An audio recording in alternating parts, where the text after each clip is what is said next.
नमस्ते दर्शकों, स्वागत है आपका अ पॉजिटिव डायलॉग के इस एपिसोड में। स्टोरी टेलिंग एक ऐसी विधा है जो सदियों से चली आ रही है, लेकिन आजकल आप लोग बहुत सुनते होंगे स्कूलों में या वर्कशॉप्स में स्टोरी टेलिंग एक ऐसा स्किल जिसके लिए स्पेशल वर्कशॉप्स भी की जा रही हैं। लेकिन अगर हम देखें तो हम शायद बहुत पुराने टाइम से, जब हम अपनी दादी और नानी की बात करते हैं तो वो भी ऐसे ही कहानियां सुनाया करती थी बचपन में हमें, लेकिन अब वो एक स्किल्ड आर्ट हो गई है। और जब हम बात करते हैं स्टोरी टेलिंग की तो सबसे पहले हमारे दिमाग में जो प्रोफेशन आता है या जो शख्स आता है वो होता है रेडियो पे बोलने वाला शख्स।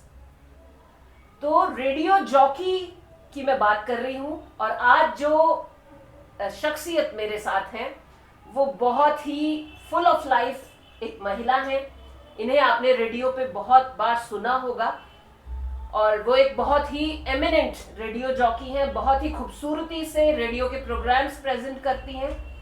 मिलवाते हैं आपको अपनी आज की गेस्ट मिस इंदु पांडे से। स्वागत है इंदु पांडे जी आपका बहुत बहुत, and it's really a pleasure to have you on our show. Thank you very much. Indu Pande ji एक रेडियो जॉकी हैं और आज मैं इनको इसीलिए लेकर आई हूं अपने शो में कि मैं चाहती हूं कि बहुत से युवा जानना चाहते हैं रेडियो में क्या क्या प्रोफेशंस हैं, रेडियो जॉकी का काम क्या है, या क्या क्या रिक्वायरमेंट्स और क्या क्या स्किल्स होनी चाहिए।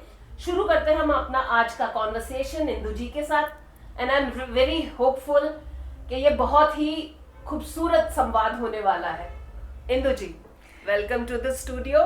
Thank you very much. And start करते हैं। इंदु जी, सबसे पहले तो मुझे ये बताइए कि क्या है एक रेडियो जॉकी की जॉब। रेडियो जॉकी मतलब बड़ा ग्लैमराइज सा शब्द है जब लोग सुनते हैं, लेकिन मैं सच्ची बताऊं रीना जी, इसके पीछे बहुत मेहनत होती है। मेहनत होती है अपनी आवाज़ पे, मेहनत होती है जो भी शब्द हम अपनी स्क्रिप्ट में लेकर के आते हैं उसका उच्चारण कैसा है, मेहनत होती है कॉमन सेंस की, और मेहनत होती है प्रेजेंटेशन की। तो रेडियो जॉकी फुल फ्लेज एक पैकेज आप कह सकते हैं, क्योंकि हम गानों के साथ अपने शोज़ को करते हैं, गाने प्ले करते हैं। तो हम कोई गाना किसी भी अपने वाक्य के पीछे कब और क्यों और कैसे चलाना है, इसके पीछे भी एक पूरी रिसर्च होती है। तो ये बड़ा ही खूबसूरत सा काम है। मुझे इतने साल हो गए, मैं कभी आज तक बोर नहीं हुई हूँ। सबसे अच्छी बात तो यही है। कितने साल हो गए आपको? मैं 92 जब मैं कॉलेज में पढ़ती थी तब से मैं रेडियो से जुड़ी हुई हूँ। Really? और रेडियो जॉकी 96 से मैं हूँ ऑल इंडिया रेडियो में, और ऑल इंडिया रेडियो के साथ साथ बाकी मैं उसके बाहर भी दूसरे जो चैनल्स हैं उनमें सफ़र करती रही, और आज यहाँ आपके स्टूडियो में हूँ। It's a pleasure really. और आरजे बड़ा ही ल्यूक्रेटिव, बड़ा अट्रैक्टिव सा एक प्रोफेशन साउंड करता है। तो इंदु जी, ये बताइए कि और कौन कौन से जॉब्स हैं apart from radio jockey radio में? ओके वैसे ये बहुत अच्छी बात आपने पूछी, क्योंकि जब भी हम किसी को बोलते हैं कि हम रेडियो में काम करते हैं तो सबको यही लगता है कि रेडियो में जो लोग काम करते हैं वो रेडियो में बोलते होंगे। ऐसा बिल्कुल नहीं है। रेडियो में सिर्फ एक जना होता है जो बोलता है, जिसका नाम होता है रेडियो जॉकी। बाकी हमारे जो शोज़ होते हैं उनका एक प्रोड्यूसर होता है, एक रिकॉर्डर होता है, रिकॉर्डर साउंड रिकॉर्डिंग जो करते हैं, वो एडिटर होते हैं, और उसके अलावा प्रोग्राम प्लानिंग के लिए हमारे बॉस होते हैं। लेकिन हाँ, ये सच है कि ओवरऑल उनकी जो मेहनत होती है ऑन एयर हमारे द्वारा ही झलकती है कि हमारा प्रेजेंटेशन कैसा है। और एक और इसका सबसे ज़रूरी काम है कि हम बिकॉज़ ये पूरी फाइनेंस की दुनिया है, तो हम जो बोल रहे हैं वो कितने लोग सुन रहे हैं, इसके पीछे सेल्स जुड़ा होता है। तो एक पूरी टीम होती है सेल्स की टीम, जो कि नज़र नहीं आती है, और उनका काम सबसे मुश्किल होता है कौन सा रेडियो जॉकी है, उसको कितने एडवर्टीज़मेंट जो हमारे प्रोग्राम्स में मिलते हैं आपने देखा होगा। हालांकि लिस्टर्स बहुत बोर हो जाते हैं जब कोई प्रोग्राम आता है और बीच में ऐड आते हैं, लेकिन एक्चुअली वो ऐड ही होते हैं जिनसे हमें तनख्वाह मिलती है।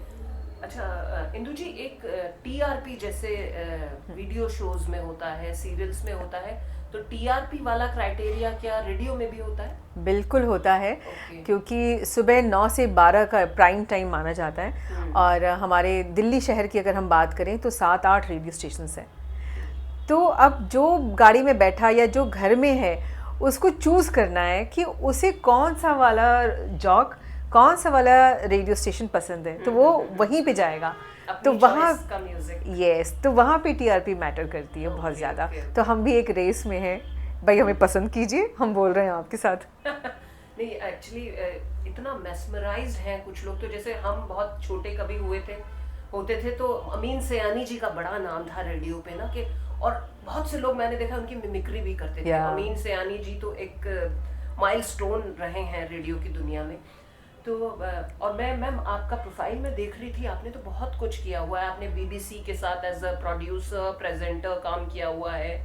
आप स्क्रीन राइटर हैं और स्क्रिप्ट राइटर, सॉरी, क्योंकि स्क्रिप्ट राइटिंग तो जरूरी हो जाता है हर प्रेजेंटर के लिए। बिल्कुल बिल्कुल। अगर मेरा जैसे छोटा सा काम है, अभी इनिशियल फेज में है, मुझे भी थोड़ा सा लिखना पड़ता है, प्लान तो करना पड़ता है कि प्रेजेंटेशन में आपको किस तरह से आगे लेके जाना है।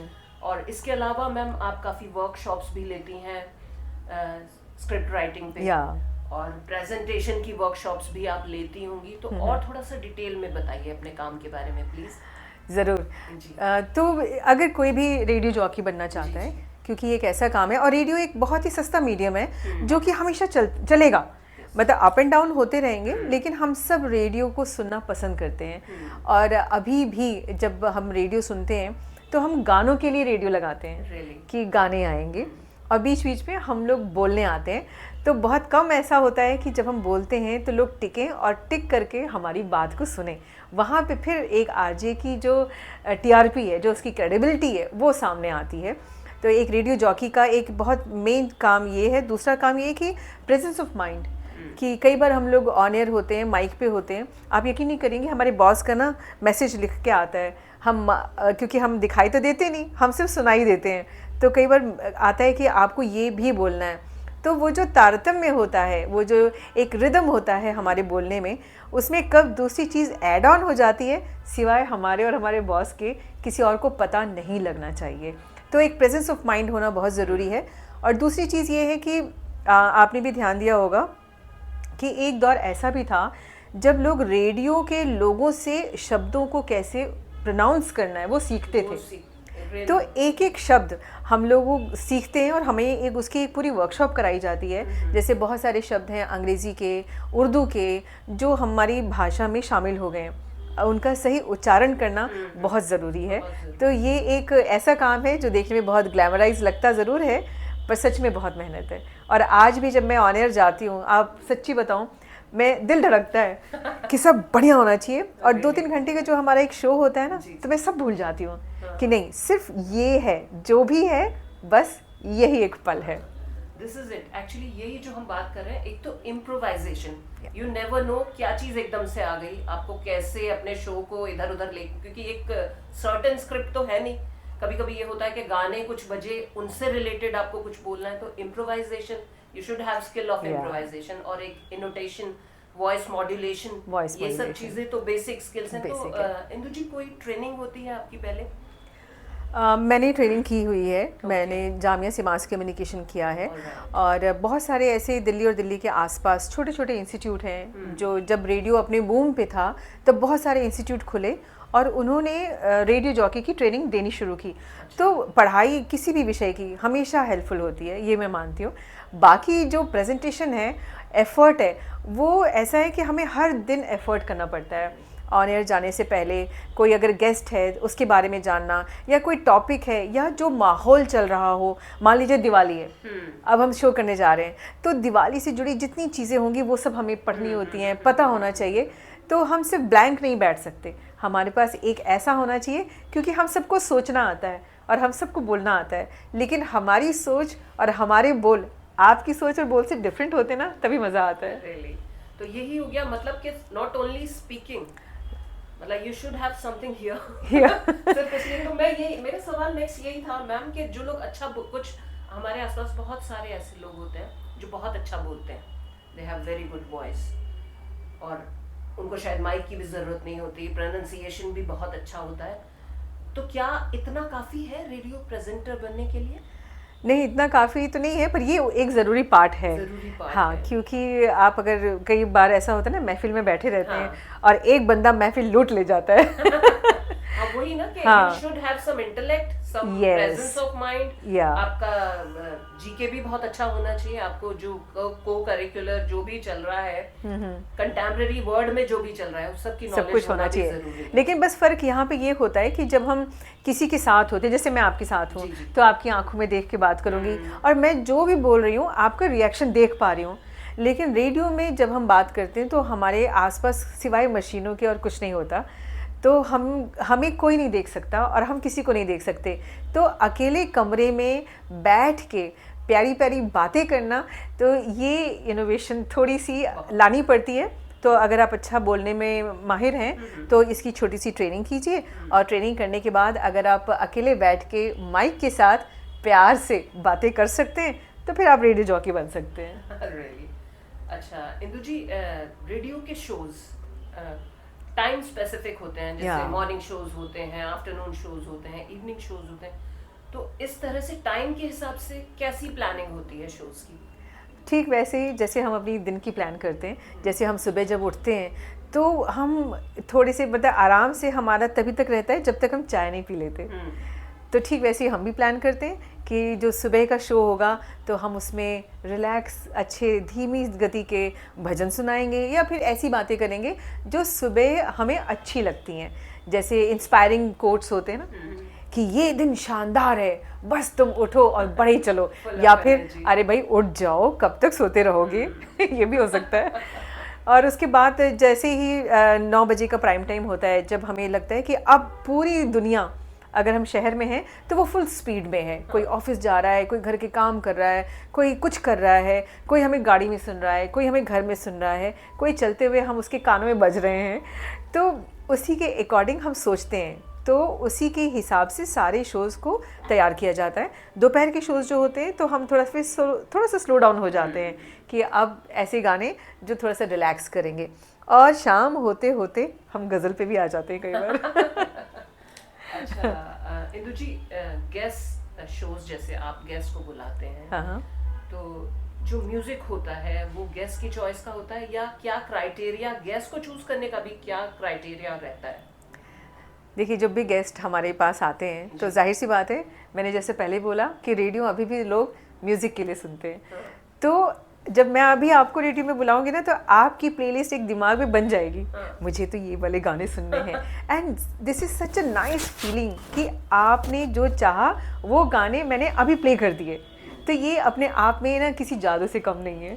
और कई बार वो हमें लिस्ट देते हैं तो हमें अच्छा लगता है, बहुत अच्छा लगता है। और कई बार हम भी उन्हें सजेस्ट कर देते हैं कि क्योंकि ये एक एक्साइटमेंट होती है, गेस्ट हैं वो अपने सब्जेक्ट पे बोलने आते हैं, लेकिन वो गानों की एक लिस्ट भी होती है। कई बार हम उन्हें बताते हैं कि आप ये भी कर लीजिए, और कई बार ऐसा भी होता है, मैं बता देती हूँ कि हम नहीं प्ले करते उनके सॉन्ग्स। क्योंकि हर चैनल की कुछ कुछ पॉलिसीज़ होती हैं। जैसे कुछ चैनल ऐसे हैं जो सिर्फ पुराने गाने प्ले करते हैं, कुछ चैनल ऐसे हैं जो सिर्फ 80 के बाद वाले करते हैं, कुछ गाने ऐसे हैं जो हम प्ले नहीं कर सकते हैं, लेकिन ये सब सीक्रेट है। नहीं, जैसे एक सपोज मुझसे कोई मेरी प्लेलिस्ट पूछे तो मैं तो वेस्टर्न भी सुनती हूँ, पंजाबी भी सुनती हूँ, क्लासिकल भी सुनती हूँ, तो वो स्पेसिफिक होगा। Yes, that's it. Yeah, specific होगा, बिल्कुल। अच्छा, ये एज वी सेड के म्यूजिक जो है आत्मा है रेडियो शोज की, और म्यूजिक ही बेसिकली एक वो प्लेटफॉर्म है जो रेडियो देता है जी। लोग म्यूजिक के लिए रेडियो पे जाते हैं, तो मैम म्यूजिक की समझ होना जरूरी है क्या एक रेडियो जॉकी के लिए? बहुत ज़रूरी है।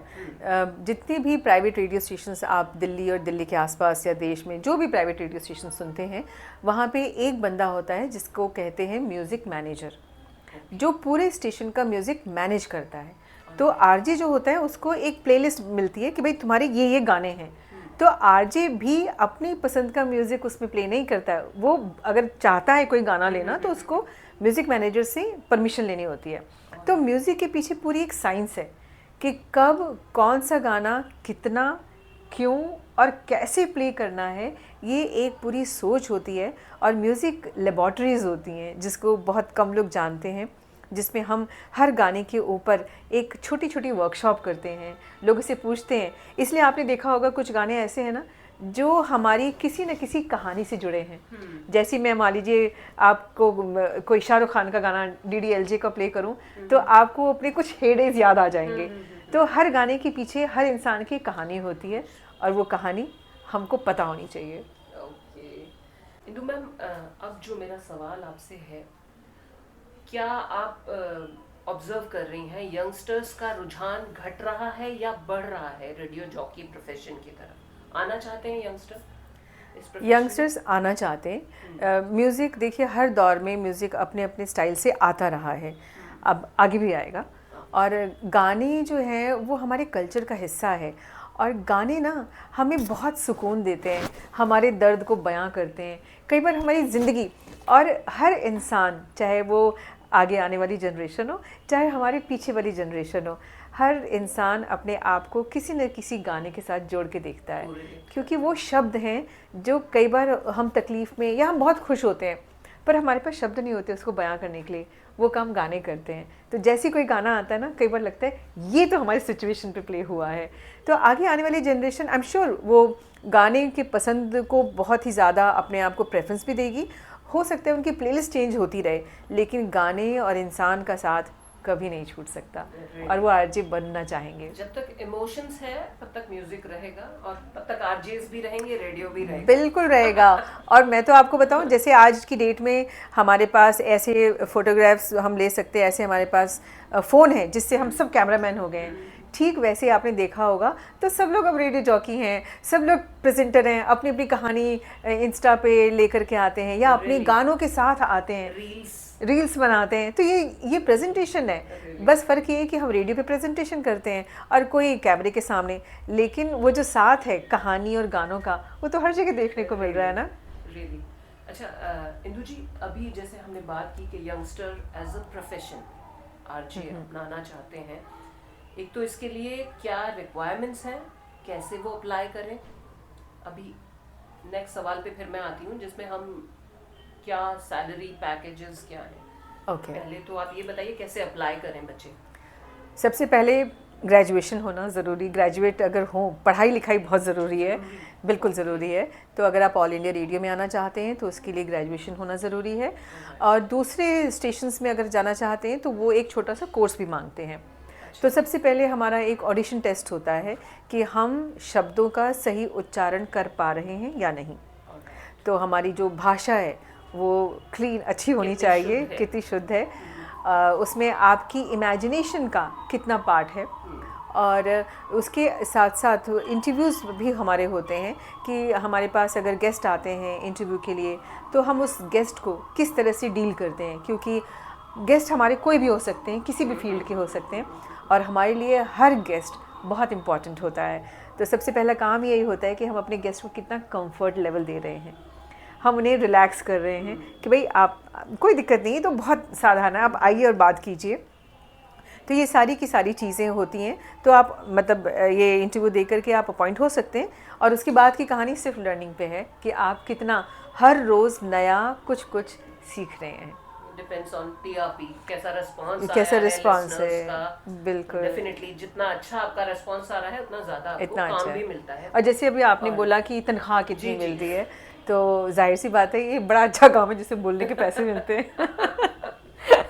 अच्छा खासा ल्यूक्रेटिव मिलता है। Very nice. अगर आपकी टीआरपी बहुत अच्छी है, जैसे कि रेडियो मिर्ची के नवेद हैं, वो मतलब 3 लाख 4 लाख तक उनकी तनख्वाह होती है पर मंथ। यस, तो कई जगह ऐसे भी रेडियो जॉकी हैं जो किसी चैनल में सिर्फ वीकली करते हैं, फ्रीलांस काम करते हैं, तो उनको घंटे के हिसाब से, तो हम लोग बेसिकली घंटे के हिसाब से चार्ज करते हैं कि 1 घंटे का हम 2000 रुपये लेंगे या 3 घंटे के हम 5000 10,000 लेंगे।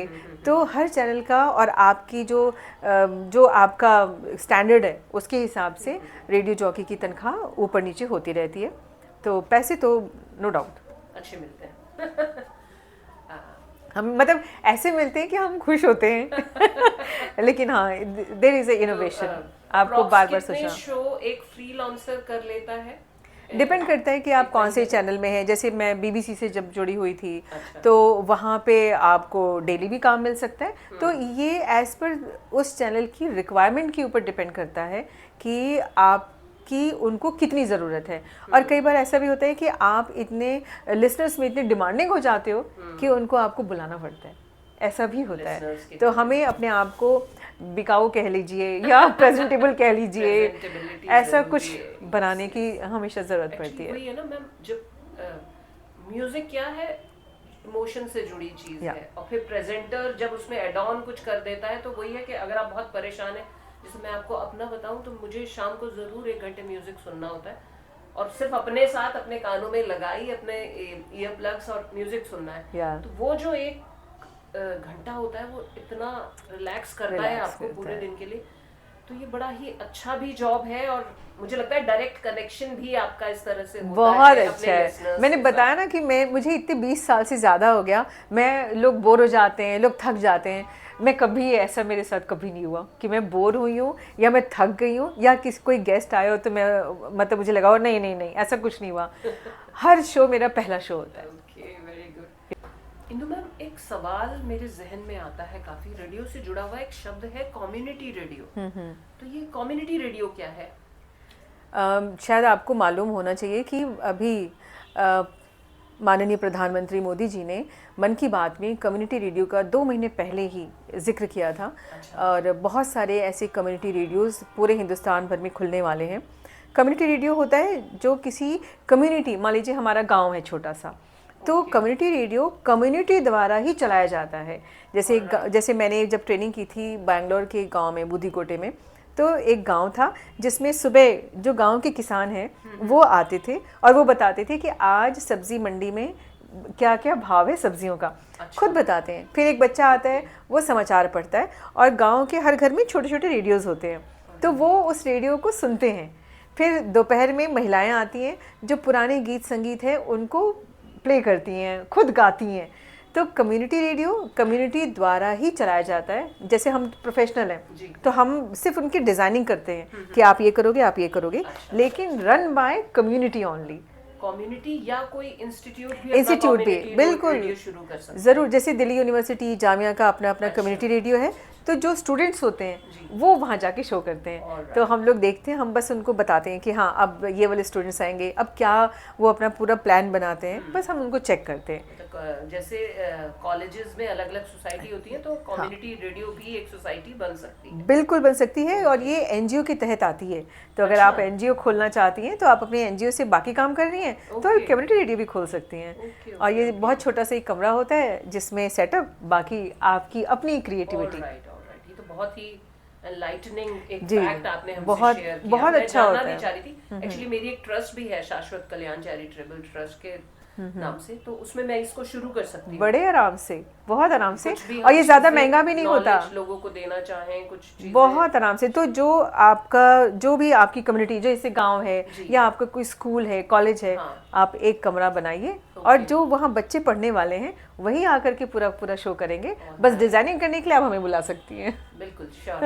आपकी जरूरत तो रहेगी अगर इस फील्ड में कुछ करना है। क्या तो इंदु जी, ये बात तो हुई हमारी आपके प्रोफेशन से जुड़ी हुई, और in process of my podcast मेरा ये ट्रेंड है कि मैं पहले प्रोफेशन से जुड़ी बातें करती हूँ और उसके बाद आ जाती हूँ अपने गेस्ट की पर्सनल लाइफ पे।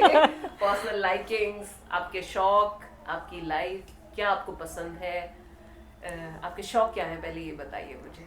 देखो, जब कोई प्रेजेंटर होता है ना, जी। तो हम ऑन एयर और ऑफ एयर में 18-20 का ही फर्क होता हाँ, है, बहुत ज़्यादा है ना। नहीं होता। तो हम अगर मान लीजिए मैं कोई ट्रैवल शो कर रही हूँ, अगर मैंने ट्रैवलिंग की ही नहीं तो मैं कैसे बता सकती हूँ। This is true। तो मुझे ट्रैवलिंग बहुत अच्छी लगती है। मैं शायद 20 देश घूम चुकी होंगी अभी तक, हर साल। लेकिन ट्रैवलिंग भी डिफरेंट, सबके तरीके अलग अलग होते हैं। तो मैं अमूमन जाती हूँ, उन्हीं की सोसाइटी के बीच में उन्हीं की तरह रहती हूँ, फिर उस देश के बारे में जानना बड़ा मज़ेदार होता है। और कई सारे ऐसे विश्वास होते हैं जब हम ट्रैवल पे जाते हैं जो टूटते हैं, और कई सारे ऐसे हमारे विश्वास होते हैं जो नए बनते हैं। तो मुझे ट्रैवलिंग का शौक़ है, रीडिंग मुझे बहुत अच्छी लगती है, और अपने प्रोफेशन के हिसाब से मुझे बार बार पढ़ना भी पड़ता है इनोवेशन के लिए भी, और वैसे भी रीडिंग अच्छी लगती है। एंड द अदर थिंग कि लोगों का बिहेवियर, जैसे कई बार हमें कई सारी चीज़ें दूसरे की अच्छी नहीं लगती तो हम बुरा मान जाते हैं, लेकिन जब हम अपने आप को काटें और जो जैसा है उसको वैसे ही एक्सेप्ट करें, क्योंकि हर इंसान ना चलती फिरती एक कहानी होता है, और हमें और आपको कोई आइडिया नहीं कि वो क्या अनुभव लेकर के हमारे सामने खड़ा है, या अभी थोड़ी देर पहले उसके साथ क्या हुआ। तो यूँ कहना चाहिए कि वक्त के साथ साथ हमें किसी को माफ़ कर देना, या हमें अपने आप को बुरा किसी की चीज़ को नहीं लगाना है, वो मैंने सीखा, बड़ा रिलैक्स लगता है।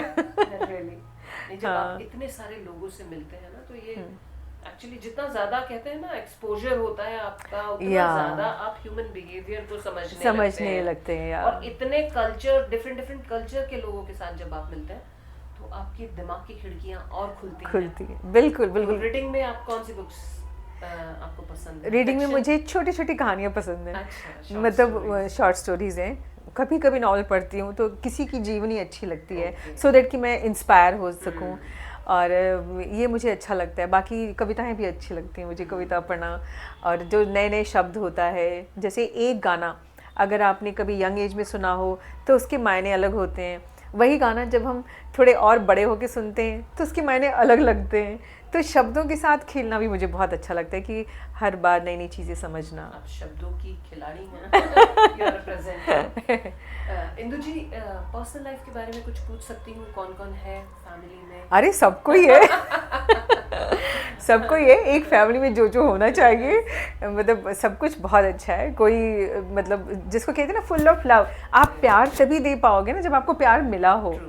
तो सबको ही है, पेरेंट्स हैं, बच्चा है, घर है। I am a mother. तो मैं इस पे ही आ रही थी कि एज अ पेरेंट आजकल के बच्चों के लिए कुछ छोटा सा मैसेज दीजिए दर्शकों को कि पेरेंटिंग में क्या चीज़ सबसे ज़्यादा इम्पोर्टेंट है? सबसे ज़्यादा जो मुझे लगता है कि डोंट हर्ट योरसेल्फ। अपने आप को हर्ट करने की ज़रूरत नहीं है, लेकिन इसके साथ साथ ये भी ख्याल रखना है कि दूसरों को भी हम हर्ट ना करें, क्योंकि हमें ये तो पता होता है कि हमें क्या चाहिए, लेकिन कई बार हमें ये नहीं मालूम होता कि हमें क्या देना है। तो ये शायद थोड़ी सी मुश्किल ट्रिक हो सकती है, लेकिन हमें लेने के साथ साथ देना भी आना चाहिए। एज अ मदर, एक टीनेजर को डील करने के लिए कुछ टिप्स अगर आप बता पाएं, या एक यंगस्टर को, यू हैव अ डॉटर? या ओके। तो मैं उसको यही जैसे मेरी बेटी है, मैं उसको यही कहती हूँ कि भाई सबसे बड़ी चीज़ कि हम जिस जनरेशन से मैं आई हूँ तो हमारे पास ना बड़े बेकार के प्रेशर थे। तो मैं उसको कहती हूँ भाई तू प्रेशर ना ले, और पढ़ाई लिखाई बहुत अच्छी चीज़ है, बहुत ज़रूरी है, लेकिन पढ़ाई के साथ साथ हमें ये भी जानना चाहिए कि हमें अपनी ज़िंदगी को कैसे जीना है, क्योंकि हम लोग ना हर अच्छी चीज़ के लिए तो रेडी रहते हैं, लेकिन किसी मुसीबत के लिए कभी तैयार नहीं होते हैं। तो मैं अपनी डॉटर को यही बोलती हूँ कि कभी भी ये मत सोचो कि सब अच्छा अच्छा होने वाला है, नहीं, कुछ बुरा भी होगा। तो बस फ़र्क ये हो जाता है जब हम अच्छा पढ़ते लिखते हैं कि प्रॉब्लम्स तो सबकी लाइफ में आती हैं, लेकिन उस परेशानी को हमें कैसे सॉल्व करना है, उसे कैसे समाधान निकालना है, और उसमें से कैसे अपने आप को बचा के निकलना है, ये बहुत ज़रूरी है।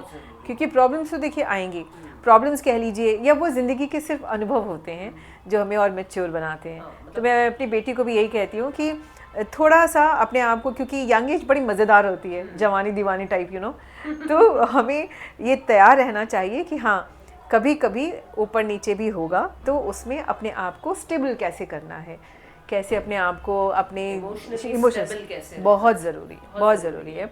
और ये जो हम सोचते हैं ना कि ध्यान हमें मतलब बड़े होके सीखना चाहिए, पर मुझे कई बार लगता है नहीं, ध्यान हमें बचपन से ही बच्चों को सिखाना चाहिए कि अपने आप को कैसे कंसोलिडेटेड करके रखें, और अपने आप को कैसे अपने आप से जोड़ के रखें, बैलेंस कैसे है। तो ये बचपन से सिखा, मतलब मुझे ऐसी फीलिंग आती है कि हमें बचपन से सीखना चाहिए।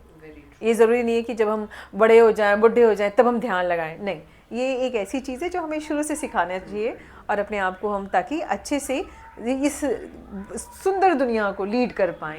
दिस इज द थिंग, या जो आपने अभी कहा ना, सुंदर दुनिया तो है। मैं इसी उस पे आ रही हूँ कि अभी एंड करेंगे हम अपने इसको कि पॉजिटिविटी जो है, अभी जैसे मेरा शो का नाम भी है अ पॉजिटिव डायलॉग, तो ये पॉजिटिविटी के बारे में कुछ बोलिए, और मुझे आपसे बहुत ही अच्छी और पॉजिटिव वाइब्स आ रही है, मेरा मन कर रहा है मैं आपको सुनती रहूं। थोड़ा सा पॉजिटिविटी के बारे में बोलिए। और ये दुनिया जो है ना, बहुत दुखी है लोग, तो उनको थोड़ा सा अपनी आवाज की जादूगरी से एक पॉजिटिविटी का मैसेज बढ़िया सा दे दीजिए।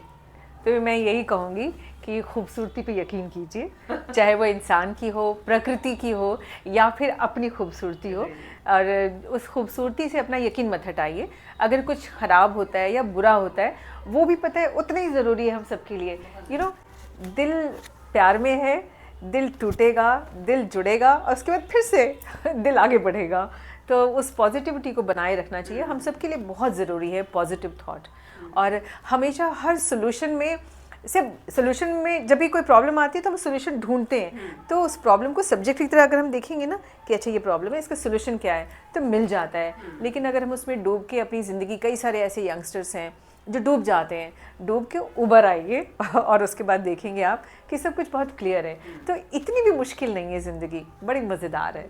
बहुत ही प्यारी बात आपने कही है, और ये सिर्फ यंगस्टर्स के लिए, सबके लिए, सभी रिश्तों में, सबके लिए, फैमिली में, सभी में। हाँ, पॉजिटिविटी का बहुत बड़ा रोल है। और लोगों से बहुत ज्यादा एक्सपेक्टेशन ना रख के उनको वैसे ही एक्सेप्ट करने की कोशिश की जाए, करनी चाहिए। या मुझे लगता है तभी जिंदगी आगे बढ़ती है। अगर हम सिर्फ शिकायतें करते रहे, एक स्टेज आती है, एक्चुअली हमारे साथ भी वो स्टेज आई थी कभी कि हमें लोगों से शायद कभी शिकायतें थी, पर अब जैसे जैसे एज बढ़ रही है या हम इवॉल्व हो रहे हैं, तो पॉजिटिविटी ज्यादा हावी होती जा रही है, और लोगों को की एक्सेप्टेबिलिटी as they are ना, हम लोग की बढ़ गई है, जिंदगी और खूबसूरत लगने लगी है। नहीं, प्यार को बिल्कुल ओवररेटेड मत बनाइए, क्योंकि हम कितना बोल देते हैं, पर सच में प्यार की आज भी बहुत ज़रूरत है।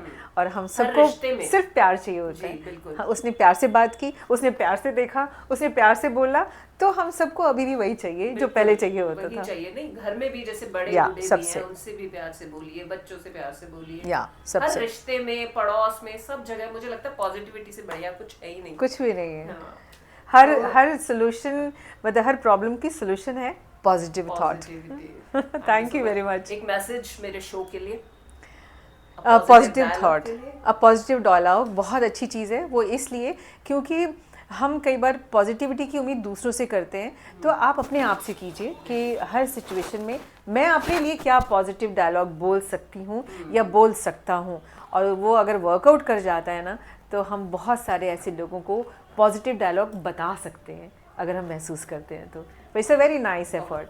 बहुत ही प्यारी बात आपने कही है ma'am, thank you so much. Thank you. ये वाइब्स एक्सचेंज करने के लिए मजा आ गया मुझे आपसे बात करके। And this is my first interaction with any radio jockey. आप लोगों को मैंने सिर्फ सुना था, और आज लाइव मैंने बात की है, मुझे बहुत ही अच्छा लग रहा है।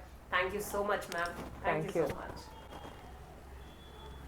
तो दर्शकों, आज का ये एपिसोड पॉजिटिविटी से भरा हुआ। उम्मीद है रेडियो पे जिस तरह से आपके कानों में म्यूजिक बजता है, एक रेडियो जॉकी की आवाज सुन के आज आपने रूबरू एक रेडियो जॉकी को देखा, उसके काम को समझा। तो आई एम वेरी होपफुल कि जो यंगस्टर इस प्रोफेशन में जाना चाहते हैं उन्हें भी गाइडलाइंस मिली होंगी, और ये हमारा कॉन्वर्सेशन आपको अच्छा लगा होगा। Thank you so much, keep watching.